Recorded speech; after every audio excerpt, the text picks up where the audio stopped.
ప్రియమైన సహోదరి సహోదరులకు ప్రభువు పేరిట వందనాలు. మీకు మీ కుటుంబానికి యేసుక్రీస్తు యొద్ద నుండి దీవెనలు ఆశీర్వాదములు మెండుగా కలుగునుగాక. ఈరోజు యేసుక్రీస్తు యొద్ద నుండి మీకు బంగారు మాట, దేవుని వాగ్దానము. మత్తయి సువార్త 8వ అధ్యాయము 3వ వచనము.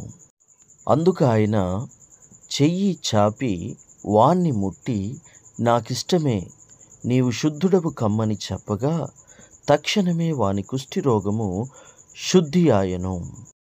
And Jesus put forth his hand and touched him, saying, I will be thou clean. And immediately his leprosy was cleansed. దేవునికి మహిమ కలుగునుగాక. తక్షణమే వాని కుష్ఠిరోగము శుద్ధి అయిపోయింది.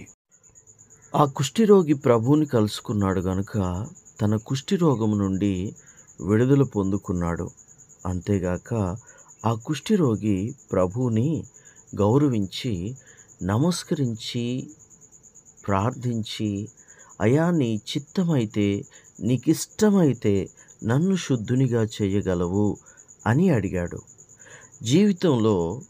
మన జీవితంలో ప్రతి ఒక్కరి జీవితంలో దేవుని చిత్తము అనేది ఒకటి ఉంటుంది, దేవునికి ఇష్టము అనేది ఒకటి ఉంటుంది. కాబట్టి కొన్నిసార్లు మన జీవితంలో కొన్ని మార్పులు రావచ్చు, కొన్ని చేర్పులు రావచ్చు. కొన్నిసార్లు మనం అనుకున్నది మనకి ఉండకపోవచ్చు, మనకు అనుకున్నది మనకి దక్కకపోవచ్చు. మనం ఎంతగానో ఆశపడతాం, మనం ఎంతగానో కోరుకుంటాం, కానీ కొన్నిసార్లు మనకు అది దక్కకపోవచ్చు, కానీ కొన్నిసార్లు మాత్రం దక్కుతుంది. అయితే దానికి ప్రభు కృప కావాలి. ఇప్పుడు తనకున్న కుష్ఠిరోగాన్ని బట్టి ఆ కుష్ఠిరోగి వచ్చి ఎంత చక్కగా ప్రభుని అడుగుతాడు అంటే, ముందుగా అతడు వచ్చి ప్రభువుకి నమస్కారం చేసి సాగిలపడతాడు, నమస్కారం చేస్తాడు. ఆ తర్వాత, ప్రభువా నీకిష్టమైతే నన్ను శుద్ధునిగా చేయగలవు అని చెప్పగానే, ప్రభువు నాకిష్టం లేకపోవడం ఏంటి, నువ్వు బాగుపడ్డం నాకు ఇష్టమే అని చెప్పి తన చెయ్యి చాపి వాణ్ణి ముట్టుకుంటాడు. అప్పుడు అతడికి శుద్ధి కలుగుతుంది. అయితే కుష్ఠిరోగులు అప్పట్లో ఎక్కడ నివసించేవారు అంటే కొండ చర్యలలో లేదా ఊరి వెలుపట నివసిస్తూ ఉండేటువంటి వారు. ఎందుకు అంటే మోషే ధర్మశాస్త్ర ప్రకారము కుష్ఠిరోగము కలిగినటువంటి వారు ఊరిలో ఉండటానికి వీల్లేదు. ఒకవేళ అలా ఊరిలో ఉంటే దాన్ని పాపంగా ఎంచి అతన్ని రాళ్లతో కొట్టి చంపేటువంటి వారు. కానీ మరి బ్రతకడం కోసం అతను చనిపోలేడు గనుక ఏం చేసేవారు, ఊరి వెలుపట ఉండేటువంటి వారు. ఒకరోజు ప్రభు అయిన యేసుక్రీస్తు ఆ ఊరి వెలుపటికి వెళ్ళినప్పుడు, అతను యేసు అని అతను తెలుసుకున్నప్పుడు, ఆ కుష్ఠిరోగి తనకున్న కుష్ఠిని మరి దాచిపెట్టుకోకుండా ప్రభు చెంతకు తీసుకొచ్చి ఆ లోపాన్ని చూపించుకున్నాడు. అతనిలో ఉన్నటువంటి రోగం గురించి ప్రభువుని వేడుకున్నాడు. అప్పుడు ప్రభు కాదన్నాడా? ప్రభు లేదన్నాడా? ప్రభు ఖచ్చితంగా అతన్ని స్వస్థపరిచాడు. దేవునికి మహిమ కలుగునుగాక. అవును, మన ప్రభువు దగ్గరికి వచ్చే వారి ప్రార్థన ఆయన ఆలకిస్తాడు, ఆయన వింటాడు. ఆలకించి విని తప్పక గొప్ప కార్యము అక్కడ జరిగిస్తాడు. ఈరోజు నువ్వు యేసుని గాని నమ్మితే, ఈరోజు నువ్వు యేసుని గాని విశ్వసిస్తే, ప్రభు నీ పట్ల కూడా గొప్ప కార్యాలు చేయడానికి సిద్ధంగా ఉన్నాడు. నీ రోగము నుండి విడుదల పొందుకునేటట్లుగా ప్రభు చేయబోచు ఉన్నాడు. నీకు కలిగిన సమస్త విషయాలలో ప్రభువు గొప్ప కార్యాలు చేయబోచు ఉన్నాడు. అయితే కొన్నిసార్లు కష్టాలు రావచ్చు, నష్టాలు రావచ్చు, అనారోగ్యాలు రావచ్చు, శ్రమలు రావచ్చు, ఇరుకులు రావచ్చు, ఇబ్బందులు రావచ్చు, అననుకూలమైనటువంటి పరిస్థితులు కూడా కొన్నిసార్లు రావచ్చు. కానీ కొన్నిసార్లు కాదు, ఎన్నిసార్లు వచ్చినా తప్పక ప్రభువు జవాబునైతే కలుగజేసేటువంటి వ్యక్తిగా ఉన్నాడు. దేవునికి స్తోత్రము, మహిమ కలుగునుగాక. ఈరోజు చాలామంది వారికి ఉన్న అనారోగ్యాలను బట్టి ఇది నాకు తగ్గుతుందా తగ్గదా అని బాధపడుతూ ఉన్నారు. అప్పులను బట్టి తీరతాయా తీరవా అని బాధపడుతూ ఉన్నారు. నిరుద్యోగాన్ని బట్టి ఈ నిరుద్యోగం నుండి నేను బయట పడతానా లేదా, నాకు ఉద్యోగం దొరుకుతుందా లేదా అని అనుకుంటున్నవారు చాలామంది ఉన్నారు. ఉద్యోగం చేస్తున్నారు కానీ అందులో స్థిరత్వం లేక మరి అక్కడ కాంపిటీషన్స్ని ఎదుర్కొంటూ అక్కడ తను ఎదుగుతూ ఉంటే చూడలేక మరి అలాంటి వారిని కిందికి లాగాలి అని చుట్టుపక్కల చూసేటువంటి వారితో నెమ్మదిగా మనశ్శాంతిగా జీవించలేక నాకు ఈ పరిస్థితులు పోతాయా పోవా అని అనుకునేవారు ఉన్నారు. వివాహం కాలేదని, గర్భఫలం ఇంకా అందలేదు అని, పెళ్ళై 6 నెలలైంది, పెళ్ళై సంవత్సరం అయింది, పెళ్ళై 2 సంవత్సరాలైంది, 5 సంవత్సరాలైంది, 10 సంవత్సరాలైంది అని అంటూ ఉండేటువంటి వాళ్ళు చాలామంది ఉన్నారు. ఇంకా వ్యాపారము ఎదగట్లేదని, ఉద్యోగంలో జీతం పెరగట్లేదని, ప్రమోషన్స్ రావట్లేదని అనుకునే వాళ్ళు చాలామంది ఉన్నారు. తన పరిస్థితిని బట్టి బాధపడేటువంటి వాళ్ళు చాలామంది ఉన్నారు. అయితే వీటన్నిటికీ సమాధానం ఎవరు చెప్తారు? వీటన్నిటికీ సమాధానం ఎక్కడ దొరుకుతుంది అంటే ప్రభు ఒకటే ఒక్క మాట అన్నాడు, నేనే మార్గము, నేనే సత్యము, నేనే జీవము. ప్రభు దగ్గరే మనకి మార్గం దొరుకుతుంది.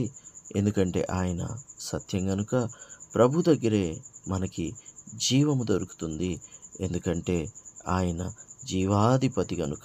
మన మార్గాలను చక్కగా వర్ధిల్లింప చేసుకోవడానికి ఆయనే మార్గము, ఆయనే సత్యము, ఆయనే మనకి జీవముగా ఉన్నాడు. దేవునికి స్తోత్రము, దేవునికి మహిమ కలుగునుగాక. కాబట్టి దేవుని బిడ్డలారా, దేవుని వైపుకు రా, ఆయన్ని ఆధారం చేసుకో, ఆయన మార్గాన్ని మార్గం చేసుకో, ఆయన అనుసరించిన సత్యాన్ని అనుసరించు. అప్పుడు నీకు ఆరోగ్యం కలుగుతుంది, నీకు జీవం దొరుకుతుంది. అలాగే నీ పరిస్థితులలో అనగా నీ కుటుంబ జీవితంలో, నీ వ్యాపార జీవితంలో, నీ వ్యక్తిగత జీవితంలో, నీ బిడ్డల భవిష్యత్తులో, వారి చదువుల విషయాలలో, వారు పొందుకోవలసిన ఉద్యోగాల విషయాలలో ప్రభు గొప్ప ద్వారాలు తెరుస్తాడు, గొప్ప కార్యాలు చేస్తాడు, గొప్ప గొప్ప మేలులు చేస్తాడు. అయితే ఆ కుష్ఠరోగి వచ్చి ఎంతో వినయంగా, ఎంతో సంస్కారంగా ఆయన ఎదుటికి వచ్చి సాగిలపడి ఆయనకు మ్రొక్కి, ప్రభువా నీకు ఇష్టమైతే నన్ను శుద్ధినిగా చెయ్యగలవు అన్నాడు. ప్రభు జీవితంలో కొన్ని ఇష్టాలుంటాయి. ఎవరి పట్ల? నీ పట్లనే ఇష్టాలుంటాయి. ఎందుకంటే ఆయన నిన్ను ప్రేమించుచున్నాడు గనుక. నీ జీవితం పట్ల ఆయన ఇష్టాలు ఏంటి అనుకుంటున్నావా? నిన్ను ఆశీర్వదించాలంటే నీ జీవితం పట్ల ఆయనకి ఇష్టం ఉండాలి. నీ జీవితం పట్ల ఆయనకి ప్రేమ ఉండాలి. ప్రేమగల మూర్తి, దయగల మూర్తి, కరుణగల మూర్తి, కృపగల మూర్తి ఎవరైనా ఉన్నారంటే అది ప్రభు అయిన యేసుక్రీస్తు మాత్రమే. ఈ లోకంలో ప్రస్తుతానికి కరువై ఉన్నది కూడా ఏమిటి అంటే ప్రేమ మాత్రమే. ఈ లోకంలో ప్రస్తుతానికి ప్రేమ కరువై ఉన్నది జనాలకి. దేవునికి మహిమ కలుగునుగాక. ఇది నిజం. కానీ ప్రభువు మాత్రం తప్పకుండా మనిషిని ప్రేమిస్తూ ఉన్నాడు. ఎప్పటి నుంచి? చిన్నప్పటి నుంచి ప్రేమిస్తూ ఉన్నాడు. ఎప్పటి వరకు? ముదిమి వచ్చు వరకు ప్రేమిస్తూనే ఉంటాడు. ఏం చేస్తాడు? ఎత్తుకొని ముద్దాడతాను అన్నాడు. దేవునికి మహిమ కలుగునుగాక. అవునండి. కానీ ఈ లోకంలో ప్రస్తుతం ఒక చిన్న కుర్రవాడు కొంచెం రెక్కలొస్తే తల్లిదండ్రులను ప్రేమించలేకపోతున్నాడు. అదే కుర్రవాడి తల్లిదండ్రులు వృద్ధాప్యానికి వచ్చినప్పుడు ఆ వృద్ధులను ప్రేమించలేక పోవచ్చు ఉన్నాడు. కాస్త సంపాదన వస్తే తల్లిదండ్రుల మాట వినట్లేదు. కాస్త స్థిరపడితే భర్త మాట వినట్లేదు, భార్య మాట వినట్లేదు. అలా ఉన్నారండి లోకం. ఒకరి మీద ఒకరికి ప్రేమ లేకుండా జీవిస్తూ ఉన్నారు. కానీ క్రైస్తవ బిడ్డలుగా ఈ వాక్యం వింటున్న నేను మీతో మాట్లాడుతున్నాను. మీ సహోదరులను ప్రేమించండి, మీ సహోదరులను ప్రేమించండి, తల్లిదండ్రులను ప్రేమించండి, గౌరవించండి, వారికి సేవలు చేయండి. అలాగే భార్యను ప్రేమించండి, భర్తకు లోబడి భర్తను ప్రేమించండి, పిల్లలను ప్రేమించండి, పెద్దలను ప్రేమించండి. నిన్ను వలె నీ పొరుగువాణ్ణి తప్పక ప్రేమించాలని ప్రభు పేరిట నేను మీకు తెలియజేస్తున్నాను. ప్రార్థన. తండ్రి మీకు వందనాలు, స్తుతులు, స్తోత్రాలు. అయ్యా, ఈ వాక్యమైన ప్రతి బిడ్డని, వారి కుటుంబాన్ని మీ రెక్కల కింద దాచి భద్రపరచండి. మేలుతో, కృపతో, దయతో నింపి సహాయం చేయమని, నీ కృపకి బిడ్డల్ని బహుపాత్రులుగా ఎంచమని తండ్రి నిన్ను వేడుకుంటూ, నీ దయగల హస్తాలకు, నీ కృపగల హస్తాలకు వీటిని అప్పగించుకుంటూ మా ప్రార్థనంతయు యేసుక్రీస్తు శ్రేష్టమైన నామంలో అడిగి వేడుకొనుచున్నాము తండ్రి. Amen, amen, amen.